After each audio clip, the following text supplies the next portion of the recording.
And we have the new Bedrock Beta 1.10.0.3. It's out now. New villages, Wandering Trader, Illager Beast, or the Ravager. All these things, stay tuned and let's get it done.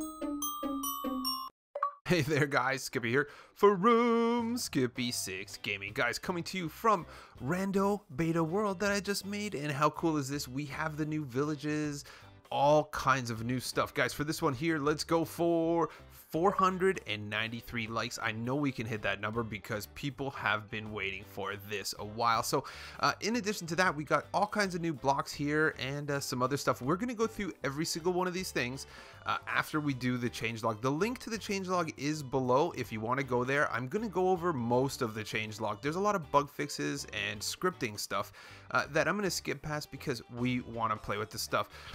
This all starts with Twitter, guys. Follow me on Twitter. I always retweet this stuff as soon as it happens, and then I make the vid. So, yeah, tweet instigating it coming out. I was like, yeah, cool, bang, changelog here. So, first things first, if you are in the beta, what I will recommend to you is the first thing that you do is do not open your worlds in the beta. It is bad. They tell you right here on the screen. Experimental gameplay, you want to turn that on in your settings. It is one of your settings in your menus. Turn it on and you will get the Wandering Trader. The Wandering Trader is a villager mob that will appear at a village's gathering site periodically and stays for a period of 2 to 3 game days. This trader offers items from a wide variety of different biomes, random dyes, and other rare materials, accompanied by fancy llamas. Okay, cool, that's awesome, but what else? Illager Beast. We've added the basic mob additional behavior and tweaks. The rest of it is coming in future updates. So that means don't worry about it just yet, guys. It's there, you could see it, but it doesn't have an action just yet. So the next one, guys, new blocks. They've added the basic blocks to the beta. So basically these are just decoration for now. Functionality will come later. I have shown functionality in different Java snapshots for you guys, so you kind of know already. Composter, stone cutter, campfire. Campfire will have smoke particles and be used to cook in the future. So again, no functions yet. Sweet berries and sweet berry bushes can be found in taiga biomes. Pillager outposts. Pillager outposts generate in the same biomes as villages, and pillagers will respawn around the tower. How awesome is that? Villages have new looks. Added village job sites. That's the little areas around a village. So it's not just houses, guys. Added crafting recipes for the following blocks. This is all of the blocks, but most of them don't have functionality. So grindstone, smoker, blast furnace, cartography table, smithing table, fletching table, lantern, barrel, and composter. So let's keep going. New villager behavior, guys. Implemented some of the new villager scheduled behaviors. Implemented new villager sleep behaviors. Villagers may wander to the village outskirts. Villagers will attempt to find a door when it rains during the day, but will navigate to their bed at night. Updated and improved villager pathfinding. Villagers now have a visual-based trading system. They will hold up an item they wish to trade. So that's pretty cool. Now when you look at them, you just see that. Villagers have new clothing to indicate their level, profession, and biome. Villagers will now mingle together around job sites in the village. Librarians will also inspect bookshelves. How cool is that? Wow. Added mason and green robed villagers. New feature, shields, guys. Shields is awesome. This has been a thing that everybody's been talking about. So the way that you activate your shield, no matter what hand it's in, is by crouching, sneaking, depending on what you want to call it, pushing your joystick in on an Xbox, double tapping on a Pocket Edition device. And yeah, lectern. You guys might know about this from the Java videos, but basically a lectern is where you place a book and quill. It's going to be able to, people are going to flip through the pages and be able to read it, and they can't be edited. So there is redstone functionality on these lecterns in Java Edition, but there's none here yet. So banner patterns can now be created using a loom. A loom, we'll go over that. It's basically a banner making crafting table. If you ask me, I think that's the best way to kind of go over it.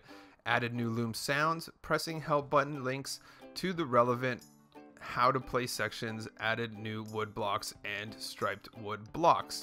Yeah, pretty easy. We're gonna go over this stuff right here a little bit more, guys. The script engine updates we're gonna stop by, but basically known to many as bark blocks, existing wood blocks have been renamed to logs and strip logs. added Jelly. Jelly is a Minecraft YouTuber's cat. It won the cat contest, and now it's one of those cats you can find in this village.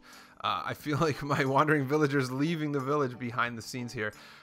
We're going to leave the scripting API out stuff, guys. Again, if you want to read all of this scripting API stuff, that's up to you. The link is in the description below. We're going to go right to changes because there's just so much. Crossbows are no longer behind the experimental toggle. Placing a wet sponge in the nether immediately dries it out. Decaying leaves now have a chance of dropping sticks. Chorus fruit flowers now break when stuck via an arrow. Added dead bush as furnace fuel.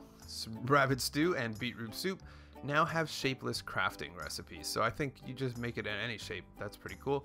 Creepers now drop music discs when killed by strays and skeletons. Dispensers with shears can now shear sheep. That's going to lead to all kinds of cool sheep farms. So undying glass panes. White carpet can now be dyed directly in the crafting table. Zombie villagers now have biome-specific professions, skin layers, mob events and behavior can be scheduled using JSON. Improvements to the OP status and permission settings with added option to enable cheats or not. Particles can now be edited using standard JSON formatting. Improved and added bell placement features. Resource packs are now separate from world templates and can be updated independently in existing worlds. Data-driven model changes, added default parenting to the evoker nose, that's weird, right in his nose, in line with over villager derived, I think they made an error there, other villager derived mobs. Adding entity scripting function is no longer behind experimental features. Pillager is no longer under the experimental features toggle. Updated the how to play section, added new pillager sounds. Lanterns can now be attached to the bottom of slabs. The new vanilla textures are now set as the default pack. So I think we got this one here. We got this one here. So I'm going to go over one page of fixes for it. There's a couple more pages after this, so it's up to you if you want to go for it. Fixed several crashes that occurred during gameplay, which is usually the first one that you're going to get almost every time. Fixed a crash that could occur when repeatedly attempting to cancel joining a multiplayer game. Resource packs that are nested in an extra folder no longer cause the game to crash. Stacking slabs to make a double slab no longer crashes the game. That would be bad. That's hilarious. Fixed a crash when trying to launch the marketplace packs. City cars and Mineville Film Studio on mobile devices. Worlds no longer show single player only warning messages when multiplayer is enabled. Player position is now accurately saved when exiting and rejoining a world. That's a good one. They need to work on that one. Removing ticking areas from the game now correctly frees up used memory. The descend button now works correctly when underwater and using touch controls. Turtles no longer levitate above the ground. Optimize particles to improve performance. Players are now informed if they are disconnected from the Xbox Live when the console is resumed from standby. Looping UI animations no longer increase memory usage over time. Damage cooldown no longer hinders other mob attacks. Colored beacon beams, textures no longer appear compressed. Wither skeletons and Vex mobs can be renamed with name tags. Horizontal scaffolding extensions can now be placed over non-solid blocks correctly. Fixed the head rotation of pigment when non-standard texture packs are used. Monster egg blocks are now named infested blocks to match the Java edition. Infested blocks mined with Silk Touch now drop as non-infested variant. Texture packs applied to a freshly created world are now displayed in active lists. Players are prompted to re-download packs if they have been applied to a world but removed from the cache. Armor stands can now hold unloaded crossbows, and it is now possible to climb through snow layers. So let's keep going, guys. If you want to read the rest of the bug fixes, I urge you to use the description below. We'll take you right to the feedback site. But here we are, guys, on the world. So I'm just going to go ahead and I'm going to turn my hotbar on because there's too many things to do here for us to get this show on the road. So let's start over here. These are the new blocks that have been added. Most of them don't have functionality. Two of these guys do have functionality. So first is the lectern. You can see that the lectern has a book in it. And if this book had items in it, you could just go ahead and put it, and then you could flip the page. On Java Edition, it will emit a different redstone signal. It's not set up just yet to do that. So barrel is going to be like pretty much, you know, a new version of the chest that doesn't have a lid that opens. Blast Furnace and Smoker will cook food and ore really fast. Grindstone will remove enchantments and repair tools. And right here is the Loom. So basically this has functionality. The Loom is basically a banner maker, and the reason why I feel like it's got the popularity and the reason why it's in is because I think there's word on the street is that you'll be able to decorate your shields using banners. So I think that's where it comes into play. That said, we have a couple more blocks with no functionality. Stonecutter is used to make stairs and slabs and all kinds of things like that. And the campfire will send smoke signals if you have hay bales under it, and you can cook some food on it, and it will have particles, but those are not functioning at the moment either. So let's keep going right here. Composting bin. You take this composting bin right here, and then you go ahead and throw veggies in it, and then it fills up and creates bone meal. Unfortunately, it's not working properly, at least not in my version right now. So the last two coolest things, well, the main coolest thing is these new villages you're gonna see. They just look a bazillion trillion times cooler. New houses, new stuff, new everything. They have beds now, so I guess the villagers have a place to sleep, and it's just overall awesome. These are those areas they were talking about, little workstations.